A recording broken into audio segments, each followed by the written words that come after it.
I'm Crispian Mills. I sing, I play guitar. Jay Darlington, keyboards. Alonzo Bevan, bass guitar. Paul Winterhart, drums.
It's a little loud,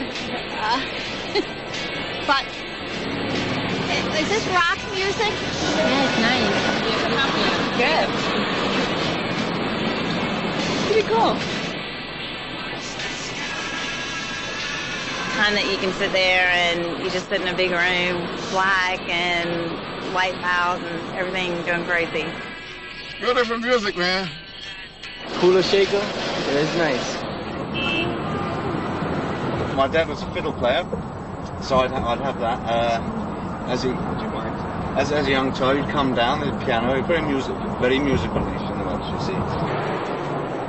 My grandmother, God rest her soul, used to be a theatre organist. She showed me how to play House of the Rising Sun, which was one of my favourite songs, which I was quite chuffed about. My mum's a psychic, like you do, and a healer, and my dad was a merchant seaman turned boxing trainer. Paul's mum was a dancer. She was married to a jazz guitarist, and he died of a heart attack. He played with the younger Reinhardt and various people. He had died of a heart attack before I was born, and she met my mum, who met my dad, who was a jazz drummer. So I learned drum. I began playing drums because of that. Well, I saw Crispian first on Hampton Station, which is about 10 minutes down the road from here. And early one morning, amongst a crowded platform of commuters, there was a freaky kid with this bowl haircut and stood out a mile, and he looked like he was from another age. So I sort of knew him vaguely on the scene, you know. He was into all the same music as me, all the 60s American garage stuff. We all had these pointy boots and the bowl haircuts, and like you do.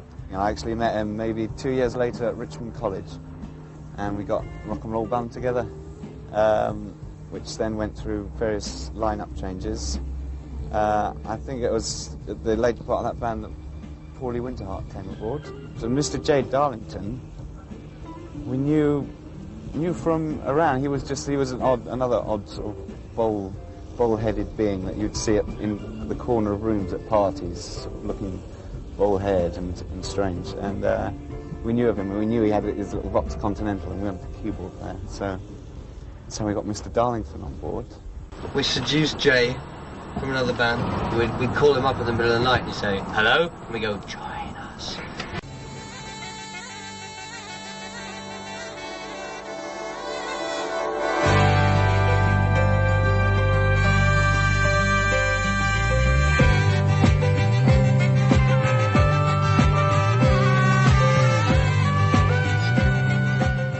Peasants, pigs and astronauts, it could mean lots of things really, couldn't it? I mean, it could be describing people, it could be describing attitudes. We started assembling these tracks like Mystical Machine Gun, SOS, 108 Battles of the Mind, and there is a kind of link in the theme and the lyrics. And I know there's a lot of people out there who are making Millennium type albums, and good luck to them. But I felt personally a lack of kind of positive or love-orientated aspiration to all that. Some of my favourite albums have got themes running through them as well, so it kind of went for the gamble. I hear the sound of drums and a melody. I hear the sound of drums. Oh, I sing in the names above in the city. Yeah, revolution for fire. We're at the end of a frightening century of change and supposed progression and development, and we're just pointing out that maybe this development isn't all that it's cracked up to be. And I think there's a lot of subjects in the album that, you know, just that kind of yearning for a simpler time maybe, or something where you're not based on me. You know, people may look at this and say, this is just too damn serious for us right now. We'd rather party like it's 1999. For some people it's just an arbitrary date in time and it doesn't mean anything, and then on another level it's a time when mass communication has brought a lot of people together to think about the same kind of ideas and concerns. You know, if that doesn't lead to some kind of appreciation of each other and some kind of celebration of love, happiness, and some kind of peace, then you know, it's just going to be a waste of time. Maybe we want our music to reflect our worries and our concerns and our hopes and our dreams. And if that's the case, this album will be very, very successful.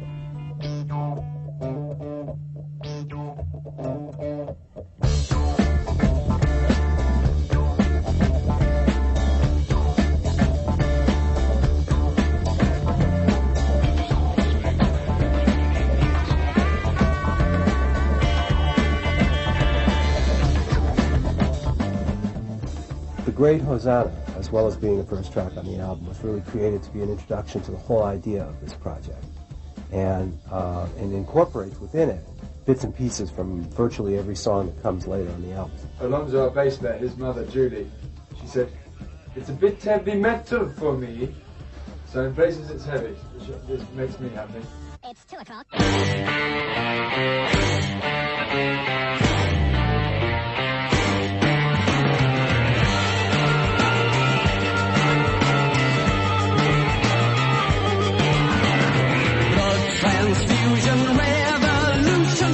Well, we had this track, the working title of it was Spawn of Satan, and we realised we couldn't really call the track that, so we just retitled it SOS, which is a nice kind of way actually, because it's a bit of a cry for help.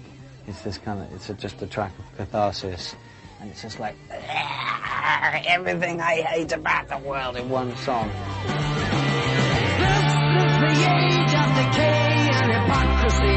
Sometimes I feel like the world isn't ready for me. Well, working with the producers, like bringing on another member of the band. We chose Mr. Ezra into that because we liked his stuff. We kind of found that producers at the moment were very much either kind of ideas-based or technology-based. You know, they were really good engineers and knew how to, you know, get sounds up and everything, but they weren't actually totally musical. And somebody like Bob Ezrin he's I wouldn't want to say old school, it might offend him, but it's another kind of league of producer that's very, very musical. You chaps okay there? The first time I met Bob, I thought he was a bit too. I thought he was too straight because he had little slippers on and short hair. I thought this guy's straight. The project calls on a lot of my experience from the past and reminds me of a lot of the things that I had done in the past. The stuff he did with Alice Cooper and all the early stuff that he did, it's just got good sound, big ballsy sound, good rocky sound.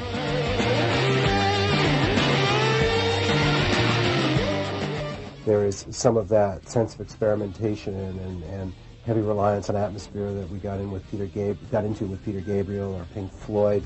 There's a sense of irony and a kind of rock consciousness, like some of the stuff I did with Alice Cooper or with Lou Reed. He'd been working on a technology-based company, so coming back into the music business for him and working on an album with a young band was really just like, let me at it, you know. It's allowing me to sort of draw on some of my past experience as I learn and continue to create new things with this group. Most of my working relationships tend to be collaborative. I enjoy the bouncing back and forth of ideas, and I really love it when the musicians take an active role in more than just what they play. There's not any producers out there like him at the moment.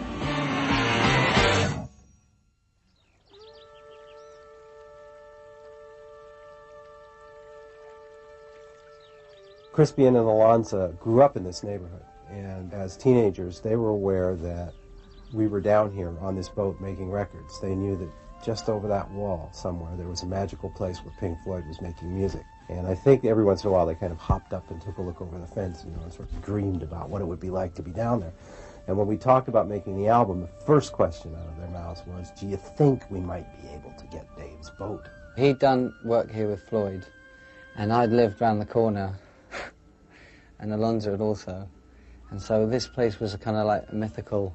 It is wonderful recording on this boat for many reasons. One of them is these things here, which are windows that open, and it's much better than air conditioning. See, when you were recording the last album, we were stuck in these little bunkers. I think they were like left over from the Cold War, you know, these radiation sort of shelters.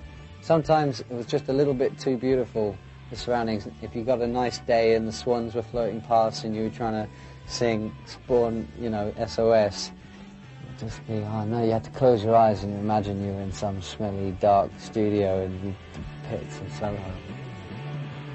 K was really just club band, festival band, going in the studio, banging it all down. All living together for the past 3 years and playing around all those little clubs and pubs around England, driving down to the West Country, busking, and it was all about our life then, really, and the songs that we'd written during that time. Now, tell us something about Tatva, because I understand it's Sanskrit, is it? Yeah, it's in Sanskrit, which is in India they call it the language of the gods, so we thought, well, that would be nice to have on a pop single. Right, yeah. And it means we're all one, but we're all brothers or something right. like that. I was told it meant the simultaneous inconceivable difference and non-difference of reality. My God. But I think Sham 69 did a number about that, didn't they? They did. As I recall. Okay, then, right. Kula Shaker.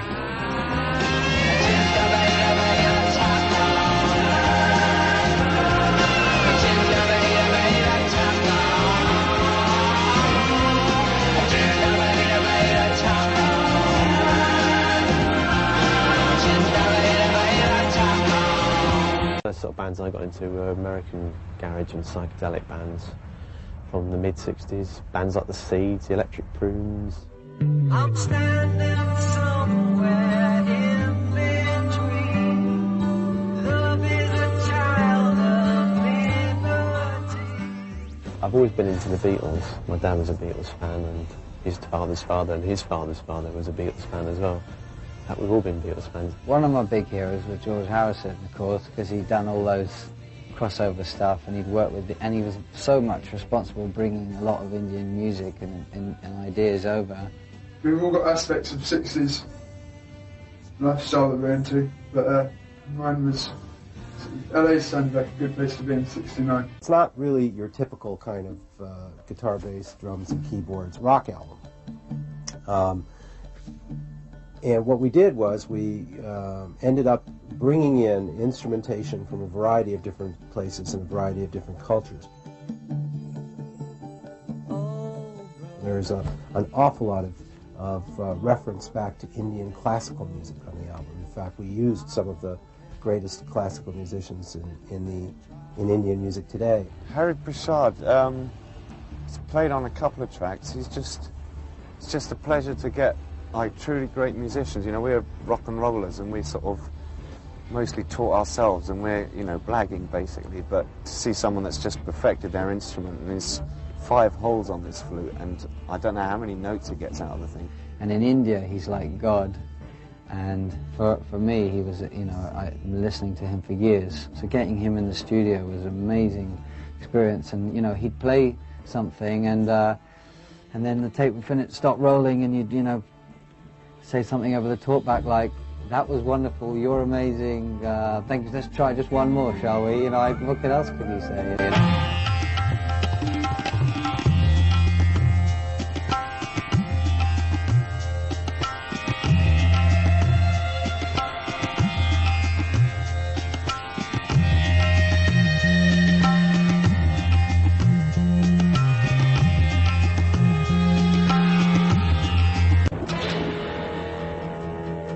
Glastonbury was like something we'd been desiring and visualizing, you know, for years and years.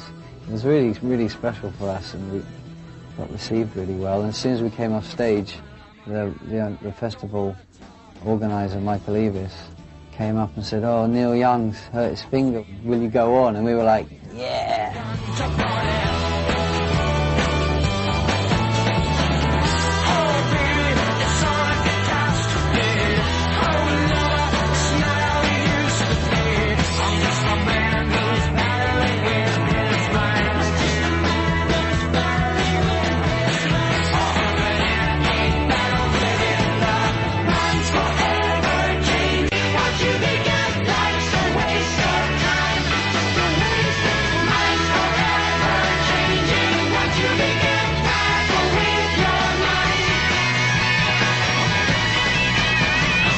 In my eyes, but I don't want to look into it. There's thunder in the skies and I'm fighting of what is coming. Oh, baby, it's all like a catastrophe. Oh, Lord, it's not how we used to be. I'm just a man who's battling with his mind. Playing here, you shit yourself because, you know, it's a big city. It's very exciting though. It's kind of like you don't know whether to get overexcited or overwhelmed by it. These were the crossings, not too bad. Back to you. All right, Katie, thank you very much. Today is the pick of the lot. Yeah, we're looking good this Thursday? What day is this? It's Wednesday. It's Wednesday. Wishful Whoops. thinking. Tomorrow's tax day, and it goes downhill in more ways than one. Outside now, though, we are holding onto a partly sunny sky to mostly sunny 48 degrees. Check on the neighborhood weather at Bronx High School of Science, where it is also 48 degrees. Mayor Dinley's will be here. We'll talk about tomorrow's thing. FedEx Overlight, Orange 2010.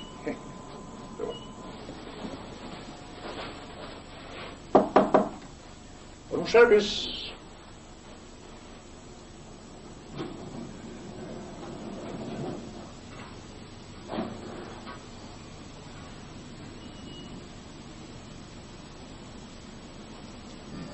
If you could change the look of your floor, right? Good morning. Good morning, sir. Ready? Yeah. Right. Thank you. Just a second, okay? Okay. Yeah. Thank you. Thank you very much. Come on. That's good. Excuse me. Okay.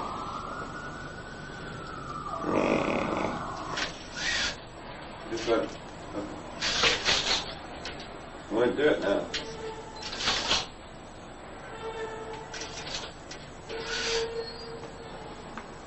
Go ahead.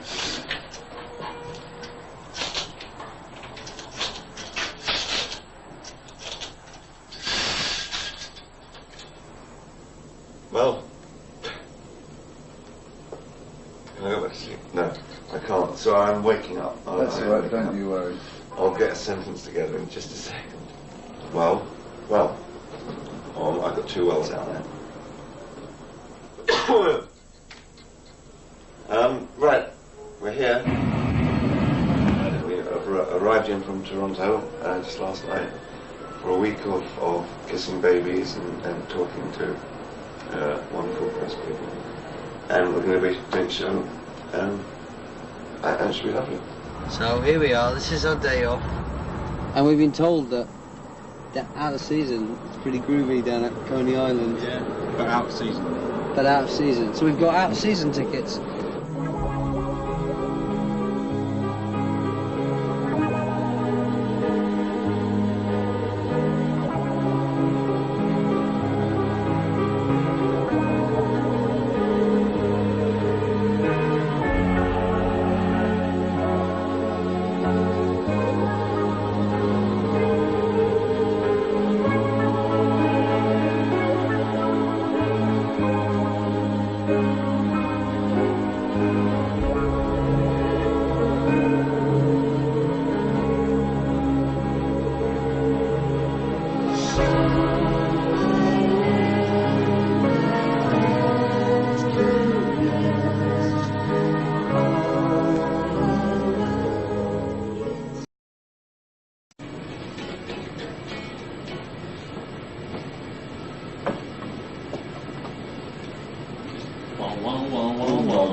It's just like being in a Spider-Man film, isn't it? Oh, alright. Wouldn't be if I was wearing a leotard. I'm painting, I paint a picture in your mind. If you're driving roads to suicide, I know you can sympathize. I'm writing poetry, leave me alone. Your love is a cheat, and you're blinded by the pain. Your honeymoon is summer is a picnic in the rain. You'll be grateful when you're dead. Yeah, you'll be grateful when you're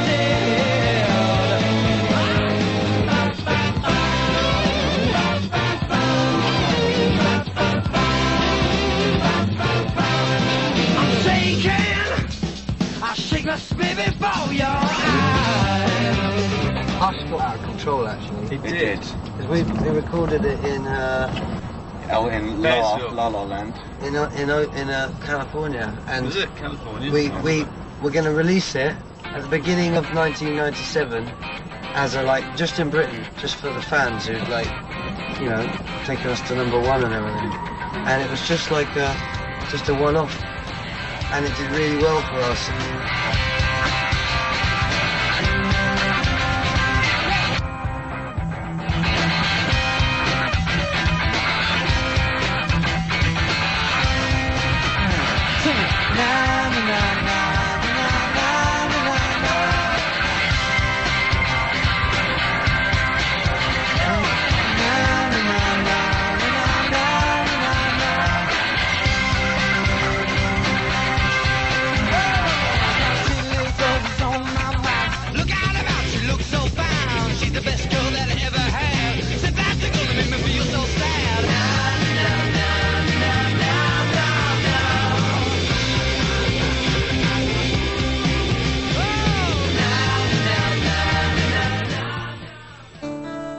Crispian went home one night, came in the next day and said, I had this idea, picked up his acoustic and played I'm Still Here. It's absolutely beautiful. I was sure you singing while my head was broken up, while this world in flames rearranged. Oh, I'm still here in a prison forest fire, in a web of my own desires, in a place that we are destined to return. On an ocean I can't fathom, in a truth I can't unravel. Oh, I'm still here. Oh, I'm still here. I'm still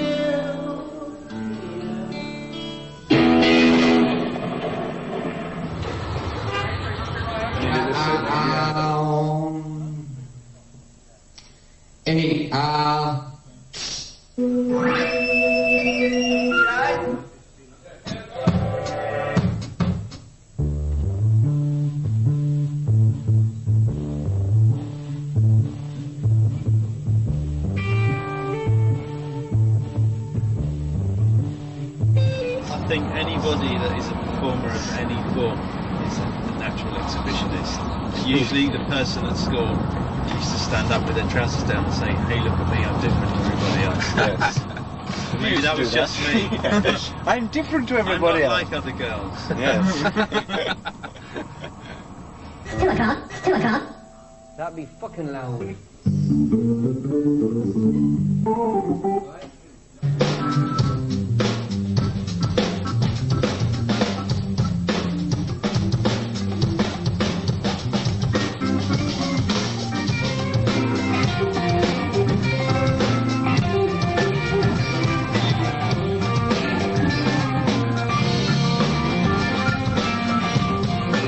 everybody knows the mental neurosis and baggage when you try to break America. You try and, you know, get famous here. You know, it's like there's still people who want to listen to live music here. It's still a big thing. So it'd be stupid if we didn't give it a shot, because we're a live band, probably more than anything else.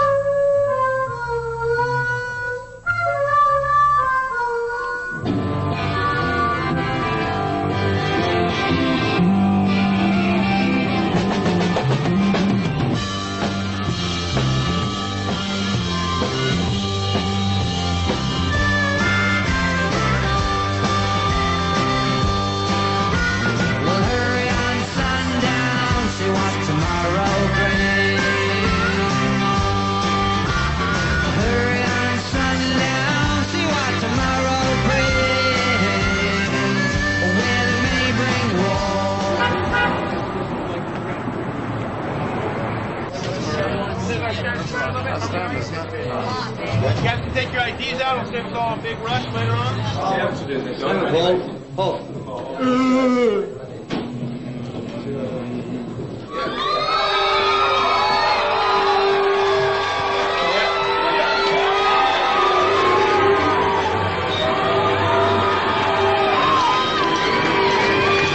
New York, are you ready to rock? I say you're ready to rock.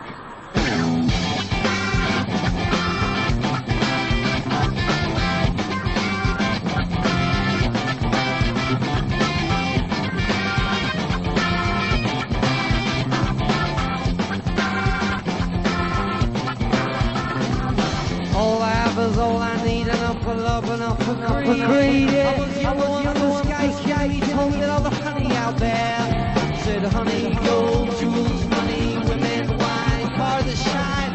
I don't know what he was talking about, but I think I had an idea. Yeah. He said, smell the rose, the sweet, sweet rose, cast the sun, find where it goes. Smell the rose, the sweet, sweet rose, and build some castle walls in heaven.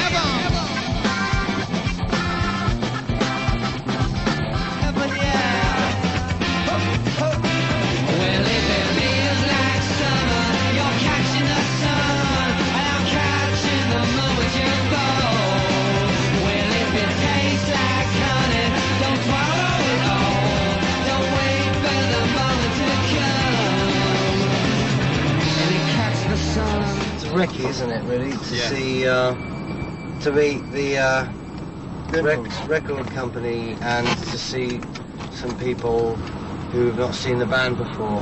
Some people that interview you have read your biog and they've followed what you've done previously, and some people that interview you get the feeling they've never heard of you before. I'd like you to introduce yourself, explain who you are, and get his consent. But this is Jay, Crispian, Paul. Hi Jay, hi It's Aaron from your magazine. How are you? I'm very well. All right. Hello. Hi. Hello there. Yes, interview him. Sorry to interrupt your lunch, No, right? it's fine. Have you met him yet? No. You never interviewed him. Jay, Paul. Hello. Hello. Alon, you met. Crispian must be in the loop. We all enjoyed the show. Very cozy. Yes. And how do you write your music? You know, what comes first? Is it like a vibey thing? Your guitars, the paintings. Are they paintings or decals or what are they? What do you think is the most far-out song on the album? What have you learned or still got to learn? Do you believe in what the guitar is a sonic element, or? What's like the new direction that you guys wanted to take? How's Sony kind of promoting over here? Do you like vegetarian sushi? There are usually only 5 questions that get asked in various manners, and you answer those as freshly as possible each time. So you might get asked those up to 10 times a day. I love the way it moves. Look at the buds on that. Well, just that one little vocal snippet. The one little vocal snippet where you're all at the very beginning of the song. Ayana, the one you mean, it's probably Time Worm. I thought that was quite moody. Yeah, that's what it is. Quite slow. You haven't done your homework. Yes, I have. Okay. They're going to come come in here, mess the room around, get the shot, and then you and Paul can do the interview. Okay.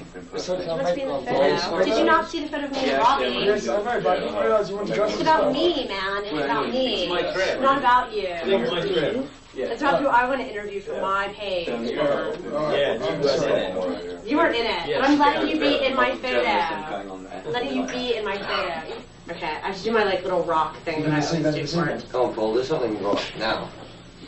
That was good. Did you see? I should show you the picture of me and Robbie Williams. Have the sort of trappings of success in that time changed your relationships to each other or to music? We're gonna wait until we're as big as, you know, Giant Haystacks and U2, and then we're gonna really start getting pissed off with each other.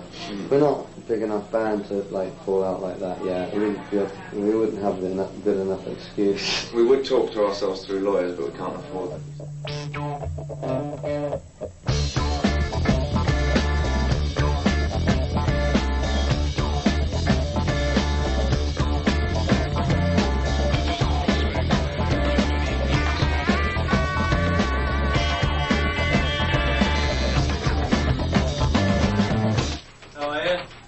Steve from High Times. Hey, all right, Crispin. Hey, Crispin, nice to meet you. So this is when you guys were in the last time. I don't know if you recall. Right. Also, this is our benefit album we did called The Hempilation. Hey. I wish you guys were on it, but I didn't get in touch with you. Ah, shit. You should have. Well, yeah, we'd have been up for that. This is how they dispense marijuana in the U.S. these days, in little containers. Oh, yeah? That's good. That's for you guys. Oh, great. Oh, really? That's very cool. That smells very dangerous. Keep that sealed. Crispin, I remember for the High Times, the last interview, you weren't a smoker, right? Was I not at that time? I'm trying to remember. And what are you now? Well, it's a kind of a recreation thing. I'm not very good at... You're more into the serious, if you're going to sit around and get real deep on it all, instead of just the pass around recreational. Here you said, for me it's a very touch and go. I can become very sluggish, uncommunicative, and paranoid. Other times I'm really inspired. That's when I'm straight. It's always different. It's just erratic. We're very un-rock and roll in the cliche sense. We can't really handle our drugs. That's why we don't do them much. I'm just not very interesting when I'm high. I can only do it with really close, intimate friends, chilling out. I can't get totally out of my face and then be around other people. It's also very unpredictable playing high. Sometimes you can have a smoke and it's really a great gig. Everybody's tuned in. Sometimes you smoke and your guitar is too loud and you're like, who are these people? Get them out of here. I just want to be on my own and watch TV. All right, so where are you? That was in 1997. Where are we today? No, Vrindavan is not a tourist resort. Vrindavan is not somewhere you come to just chill out and turn off. I never wanted to bring you to a tourist resort. I never wanted to, to take you to some kind of surface value place. This is about something that is about inspiration.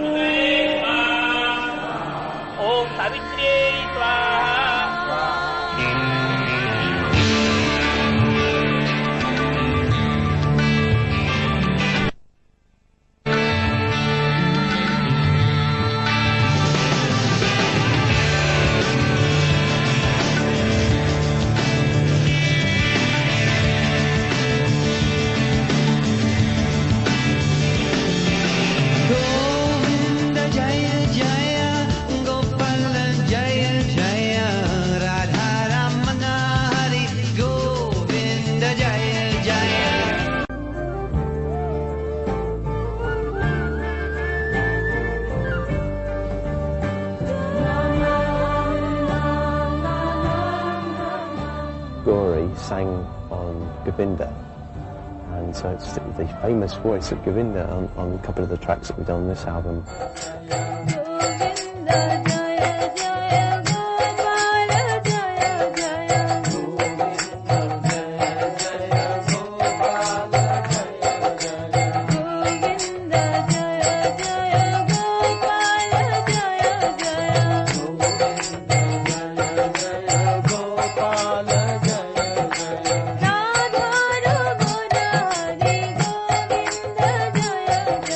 Radha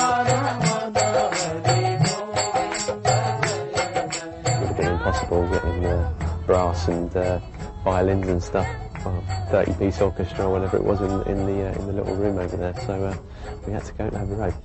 First time I ever went to Abbey Road, it was totally empty, and I walked down those steps into this hall, and I didn't realise it was so big, and it was just echoing footsteps as I walked down, and it was filled with ghosts, and I could hear all this music going on, and I was living out a personal kind of wet dream.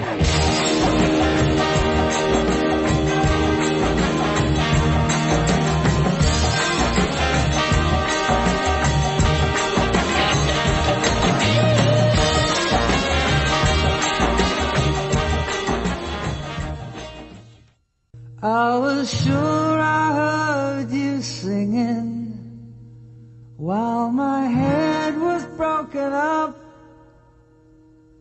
while my world in flames was rearranged. Oh,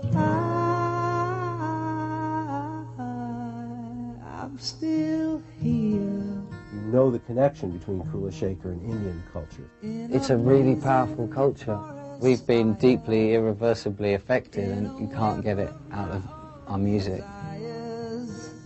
In a place that we are. Some people kind of think that Kula Shaker are like this band and they've got like religious interests.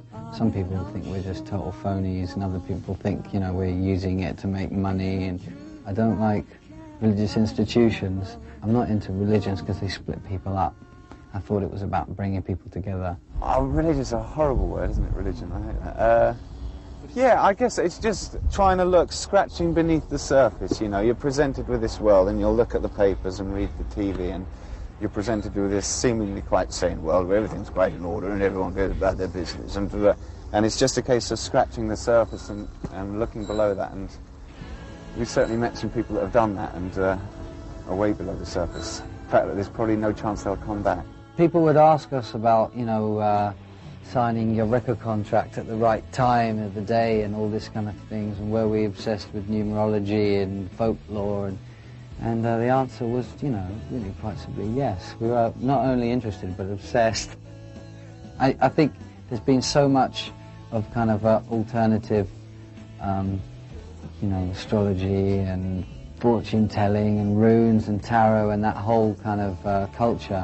It's become so much part of like coffee table reading, but actually it's really part of our old cultures, no matter where you come from in the world. And you know, there's always something to learn from it. You can't throw the baby out with the bathwater. It's been a really great experience working with this band for a whole lot of reasons. I think maybe the most important one is that almost everything they do is based on some sense of principle, a tremendous sense of enthusiasm, and they're very artistic on levels other than just in music. Mystical Machine Gun, I wrote these lyrics about 3 years ago, and I dug them out when we were getting stuff together for this album. You go back over your old tapes and your old lyrics and your old notes, and I found that most of the lyrics for Mystical Machine Gun, give or take a line or two, and I just thought they were really exciting and fun. And I remember writing it at the time because we didn't have very much going for us. And I think, you know, the Mystical Machine Gun was like me trying to like get my life together and use all the things that I'd learnt musically and philosophically and just everything that you learn about life, and put it together in some big cauldron and stir it up and make a big explosion and kind of make something happen. He's got his mystical machine gun, and instead of firing sort of bullets that hurt people, they sort of turn people's heads around. It's that kind of machine gun. For the better, yeah.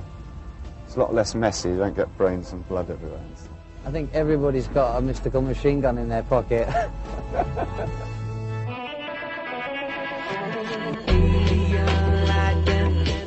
Don't hide your pretty face from me. You awoke to the riddle of your life like no one was there for you. Open up to where you first began as a nicotine junkie, singing for a toy down. Are you glad to see how far you come? You're a wizard in a blizzard of mystical machine gun.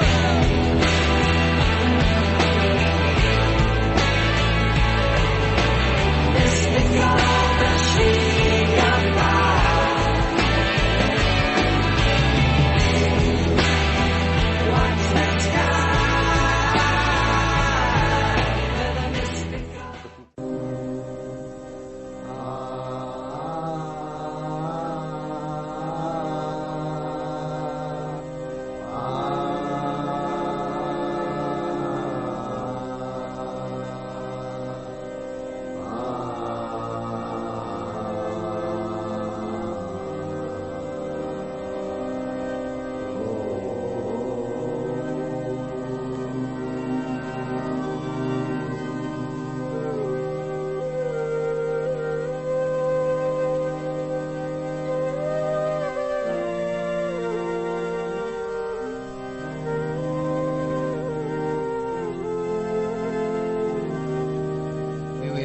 on the Jamuna River. This is considered to be the life of Vrindavan is flowing through this river.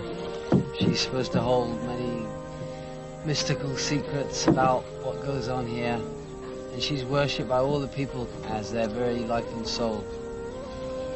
They refer to her as Sri Jamuna Devi. They see the river actually as a personality, as a very wonderful goddess who bestows many benedictions on those who treat her with respect and love. And this time of day, I don't think you'll find anywhere as peaceful as this.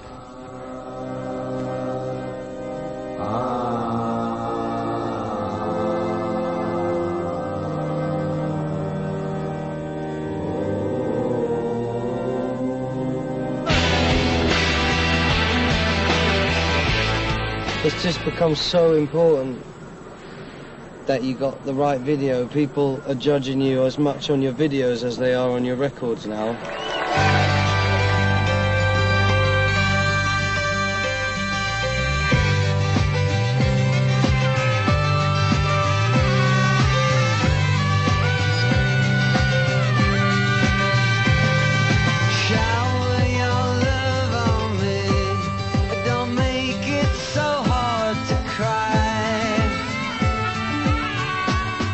First time around, we didn't spend very much time on our record, but luckily we've been playing for 3 years together, you know, doing gigs around clubs and festivals and stuff. But we hadn't been doing videos for 3 years either, so we had a lot to learn.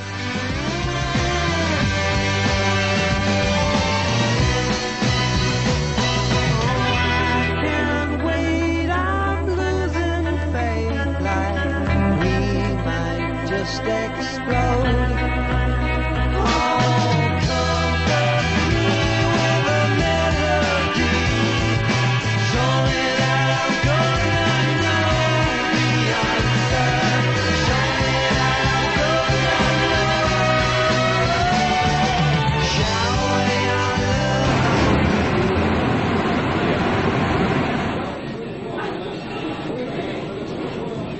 Good evening, ladies and gentlemen. Singapore Airlines Flight 025 in conjunction with Lufthansa Flight 6371. If you take each member of the band individually and you listen to them play, you'll think that there's a kind of a flair there, but then there's not an amazing amount of musicianship going on, I don't think. And you put us all together, there's some kind of chemistry happens, and we all kind of cover for each other and bring out the best in each other. Mr. J. Darlington is the dark horse. He's the man behind that keyboard, the man of many follicles. He's a great Hammond organ player. He's very gifted in acquiring, you know, analog keyboard relics. He doesn't like the spotlight. That's the only problem. Alonso's just, you know, easygoing. He's probably the easiest going member of the band, actually. He's like never offends anybody and drinks a lot of tea. Tea and cake. Nice cup of tea. Alonzo Bevan is stuck in the 1920s with his character, but he's very musical. He's more musical than me, probably the most musical person in the band. Paul, he's a victim of his own fate, and all things magical and mystical and alternative he was running, screaming from, because he'd grown up in Glastonbury. New Age, flaky type people are all based there in Glastonbury. He had too many experiences with incense burners and crystal fortune tellers in the pub, and you know, he just wanted to get away. And when he came to London, he was like a country boy coming to the big city, and he ran into us. Paul is very famous for being able to sleep anywhere. Paulie likes to snooze a lot. He's a fine snoozer and a very lovely geezer, really. Crispian's character traits. Oof, got to be careful here, haven't I? Yeah, I have to be diplomatic here, don't I? But, no. He's very focused. He's a very focused young man, and I don't know how he does it, but he manages to keep everything, you know, under control. He has a tendency to have blonde hair, I've noticed that. Crispian can be very bad, or he can be very good. He can be very charismatic or very grumpy. And he works too hard. He's like a 50-year-old gentleman with the mind of a child, or maybe a child with the mind of a 50-year-old gentleman. I don't know. It sort of swaps around from time to time. So. If Kula Shaker came together by accident, then accidents and chaos is a wonderful thing. I know a lot of people say we're a very well-behaved band and that we don't swear, and it's true. We never say f***, we never say sh*, we never say c***, we never use them all in the same sentence, you know. But we are very polite. We're a bunch of f***ing